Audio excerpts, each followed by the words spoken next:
بسم الله الحمد لله والصلاة والسلام على رسول الله وعلى آله وصحبه ومن والاه. اللهم لا علم لنا إلا ما علمتنا إنك أنت العليم الحكيم.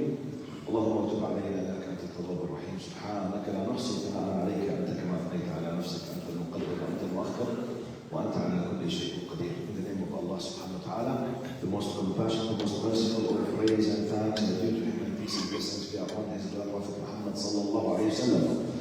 He who is guided by the will of Allah, no one can misguide him, and he who is misguided, no one can guide him except Allah subhanahu wa ta'ala. In the morning, I gave like a very quick khatara. It was a little bit heavy to grasp. It was about إرادة الله, ورضى الله, about when something bad or evil happens by the will of Allah.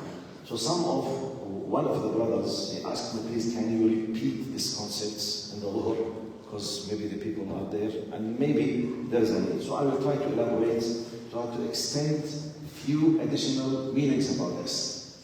Now, the title of this problem, mainly in the academia, they call it the problem of evil. When we speak with atheists, those who deny the existence of Allah, they say, does Allah exist? You say yes. How come if this Allah does exist and He is merciful and He is capable, He is Qadir and Rahim, how come He is allowing bad things to happen? Where is He?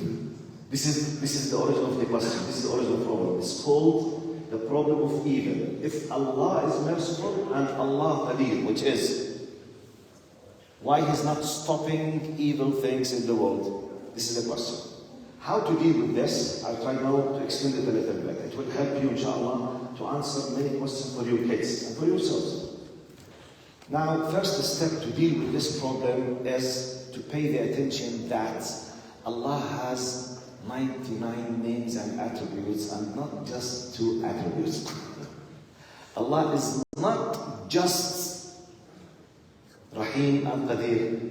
Allah is also plus Hakim and Alim. So when you want to judge Allah, why Allah, as we say, stop, please, pause, go back to number 1. Allah subhanahu wa ta'ala has a knowledge, ultimate knowledge, which we don't know. That He is Al-Alim. He knows the ghaib, He knows what happened, what happens, what will happen, what has not happened, in case if it happened, how it could be. Okay? Allah, plus He's Hakim, all wise. And Al-Hikmah means to put the right things, the right place, the right way, etc. So, you and me, when we judge, is Allah Rahim? Yes. Is Allah Qadir? Yes. Say, wait, there's something beyond what I know and you know. To make it easy for you, let's go to something you all know. Surah Al-Kahf. Is there anyone here who does not know Surah Al-Kahf? I think all of you. Is there anyone who does not know the story of Musa alayhi salam and Al-Khidr or Al-Abd al-Salih? We all know it. Most of us will read it on every Friday. You know the story, but let's listen to a new categorization of this story. Focus with me. This could change your life positively, wallah. Now, Musa alayhi salam with Al-Khidr, Allah commanded him to go to seek the knowledge from this. Allah wanted to teach Musa alayhi salam. It's very clear. We have category number 1. Al-Abd al-Salih, he made a hole inside the shell. Okay? The reaction, قد جئت شيئا إمرا. Okay? But what was the answer? There was a tyrant, dictator, king. He was about to seize the shell. By having this quote-unquote evil thing, they were protected from being seized by a king. So category number 1 of what we perceive it as bad or evil, category number 1. Something you witness, from your point of view, it's bad. However, while you are still witnessing, few minutes, hours, days, weeks, you yourself, you will see what is the benefit of what you thought it was bad. This is category number 1. Okay? Like for example, you wanted to go in a camp with a group of your new friends. Your parents, they were begging you, don't go with them. They are bad people, bad people. You did not care. Out of a sudden, Mr. Corona came to you. You were thrown in bed. غصباً عنك. So you were very upset because you lost the camp with the new friends. Then you discovered that when they went there, all of them they committed crime and they are all in the jail, and you are supposed to be with them. Say, Alhamdulillah. Alhamdulillah. You were so angry from your dad. For you, it was the biggest evil that you lost this opportunity of blah, blah, blah, blah, blah, blah, whatever. And then you discovered by yourself that the fact that you were not with them at that camp, you are not a criminal now, and you are not at jail. This is category number one of what we think. Why Allah is allowing? Wait. Number one. Category number two. Category number two, he ended up the life of someone, which is, wait. If Allah did not tell us this, is there anyone on earth who knew what happened to that kid? No. Right. Let's just replace it. This kid had a coronavirus, passed away. So what was the justification? فأردنا أن يبدلهما ربهما خيرا منه زكاة وأقرب رحمة. Okay. Try to picture this.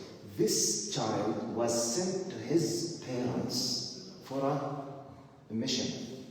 They welcomed this child. They did not know that this child, if he is a grown up, 10 years, 15 years old, he will be the most wicked person on earth. So his mission is finished. Allah ended up his life. His parents had no idea who ended up his life because they did not witness that. Maybe his mother kept crying and making dua for him. He's in the grave now. They were replaced with another kid. They had no idea why he passed away. They had no idea who finished his life. Was it a virus or an animal or a problem or an accident or a slippery road or whatever? He just, hey, your kid passed away. No one knows what happens. For her, it's very sad. She was replaced. What was the test? The test for the parents that God took their kid from them. What they don't know, that if he stayed alive, their life will be hell. So he was taken from them. We don't know this. We are not suggesting. Allah has told us.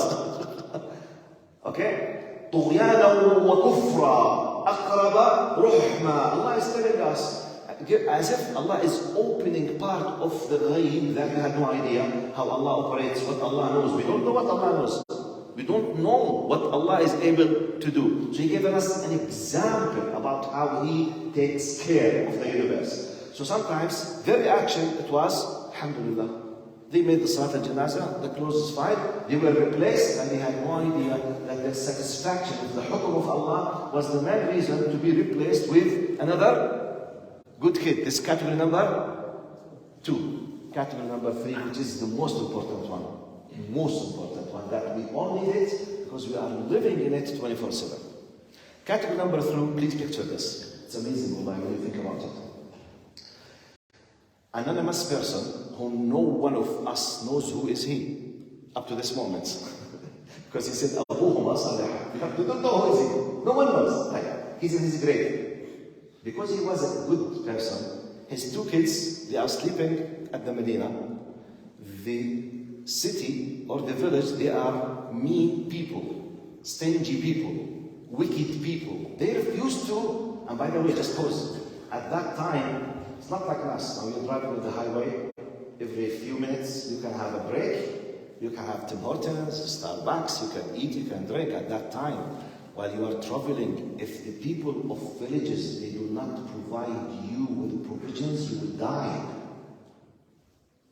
At that time, giving food and drink for travelers, it was a basic custom of the people on earth. If they do not, you will lose your life. It's not something easy. So when the whole village refused to give just food, you can tell how bad they were. Yet, Musa alayhi salam, he started Jidar. It was the wall about to be fallen. So he started fixing it. Look now, 2 prophets. One of them is Musa from Ulil Azm, from the greatest messenger and prophets. They were working in construction with mud, with soil, with stones, working for the sake of 2 kids. They are not mature yet. They are not accountable yet. They have done nothing yet to deserve any kind of support from Allah. And they are sleeping at home. While they are there, because their father was righteous, Allah sent 2 prophets to work in construction for their sake, for something. When they do Bulugh al-Ashud, when they become mature, they will discover it, maybe 20 or 30 or 40 years later. This is category number 3. You know what does this mean? While we are sitting now, you and me, you have no idea, 50 or 100 or 200 years ago, your grandfather has done something, maybe now you will find the khayr of it, maybe tomorrow and after tomorrow. You have no idea, I have no idea. Allah subhanahu wa ta'ala is taking care of us. You don't know what's happening now for your sake and my sake, how you are protected and why and when and how, you have no idea. This is the third what? Category, which are applicable on all of us. Wallahi, you don't know. Maybe your grandfather did a sadaqah, your grandmother did a sadaqah for a faqir with simple da'wah 50 years ago. Ya Allah, tarhamu. Ya Allah, taj'al dhurriyyatuna as-salihin. Oh Allah, make his offspring. You never know. Maybe you are just swimming in an ocean of barakat because of that da'wah. You never know. We don't know. We know just what Allah has told us. So when you bring these 3 things into your mind and put that Allah is Hakim and Alim, okay? Now, with all of this together, alhamdulillah, you have ahkam shari'iyah, which means right, wrong, haram, halal, and you have something beyond your control. So 2 main categories in your life. Something you can control, something you can't control. I'm not discussing what you can control now. I'm not discussing, should be careful not to be mistaken in taking a message. I'm discussing what you can't control. I lost my job because I was saying the truth and I refused the bribe. So they kicked me out. Khalas, I'm out now. I accused me that I'm the bad person. I'm not able to defend myself. La hawla wa la quwwata illa. I'm not able. Khalas. They have the power and I'm out. They are a big corporation. I can't do nothing. I don't know. What is the wisdom? I don't know. I have no idea. So I cried. I said, Ya Allah, 6 months later, out of a sudden, all the news they are talking about this corporation, they were financing terrorist attacks. All of them in jail for life. I have nothing. 6 months later, maybe 6 years later, you don't know. You never know. You never know. You never know. Because I can't control. But this is not applicable what I can control. And I finish by this. What do I mean by I can control? La subhanallah, God forbid. My son now is behaving very bad. He's about to do haram things. I say, subhanallah, it's qada'u. Allah will stop him. This is my responsibility. I have to do the best of efforts to stop him. When I do my best, if everything completely out of my control, this is another setback. So I'm not discussing this. I'm discussing out of a sudden, I lost my wealth. Out of a sudden, I had a coronavirus. I was not able to continue my job. I was kicked out. I lost my son. Like the same time. I lost my father, my mother. What was the wisdom? Ya Allah, why?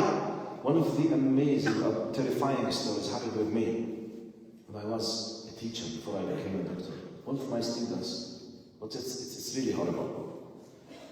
A student that I once taught, he came out of a sudden at night to my house, knocking at the door. I opened the door, he was crying and committing blasphemy against Allah. In my face. He was so angry from Allah, to a degree, from his point of view, because I was his teacher, he considered me the representative of Allah. So he decided to attack Allah through me. At night, knock the door, said, why Allah? He did not find anyone except me to do this with me. What did I do for him? And he's crying and, committing blasphemy against Allah. I said, subhanAllah, it was a scandal. Hey, what happened? Why? Look, He fall in love with a sister. She does not know him. She does not like him. She's older than him with 1 year, and she loves someone else. And I know both of them. He said, the only thing I asked in my life, Allah, I want this girl to be my wife. Why he's not responding to me? He decided to commit blasphemy and kufr 10 times an hour because Allah did not bring this sister to him as a wife. Look the way of thinking. ولا حول ولا قوة إلا بالله العلي العظيم. So let's be always submissive to Allah. When something beyond our control, we say, this is the real. Inna lillahi wa inna ilayhi raji'un. Alhamdulillah ala qada'illah. Oh Allah, help me to accept what you have decided. By having the rida and acceptance, you will be upgraded to a new level of iman. أقول